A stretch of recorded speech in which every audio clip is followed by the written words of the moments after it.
Pour réaliser des soudures en électronique, il faut impérativement deux qualités, de la patience et de la dextérité. Mais vous aurez beau être très patient et adroit, il y a deux choses qui feront la différence, du matériel adapté et surtout un minimum de méthode.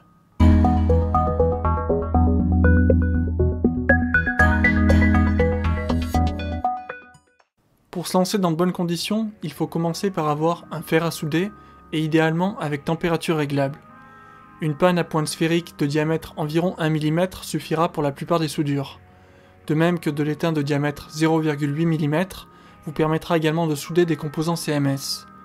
De la tresse à dessouder, une éponge métallique. Alors oui, je vous déconseille d'utiliser une éponge humide, tout simplement parce qu'elle nettoie moins bien et en plus elle refroidit le fer à chaque utilisation.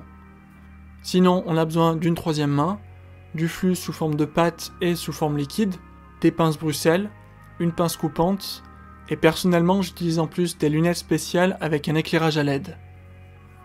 Pour ceux que ça intéresse, un guide d'achat est dans la description.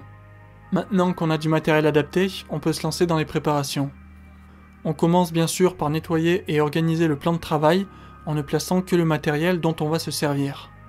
Il faut prévoir suffisamment d'éclairage pour ne pas s'abîmer les yeux. La température du fer ne doit être ni trop haute ni trop basse, mais juste suffisante pour faire rapidement fondre de l'étain. Les vapeurs sont toxiques, alors il est fortement recommandé de souder dans un espace aéré ou ventilé.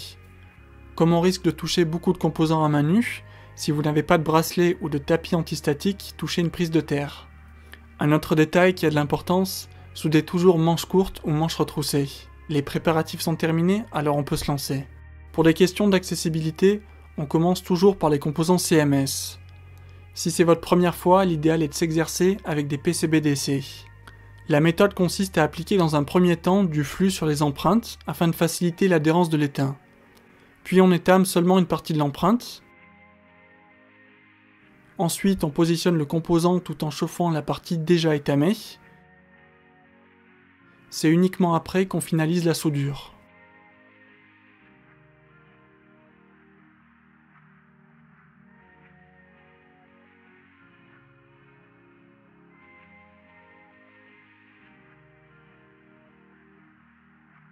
La méthode est exactement la même pour un circuit intégré.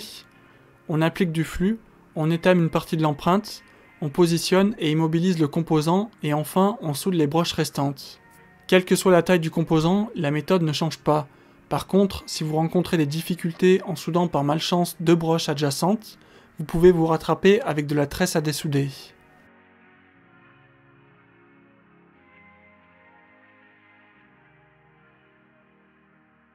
Quand vous maîtrisez la technique sur des PCB-DC, vous pouvez vous entraîner pour de vrai.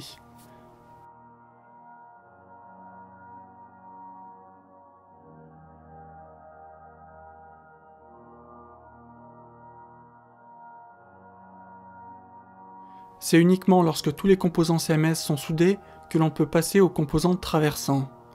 Pour cela, on insère le composant en le plaquant sur le PCB pour limiter sa mobilité, on l'immobilise et on soude. Quand c'est possible, l'idéal est de souder le composant des deux côtés du PCB, et retenez qu'une belle soudure est brillante avec une forme conique.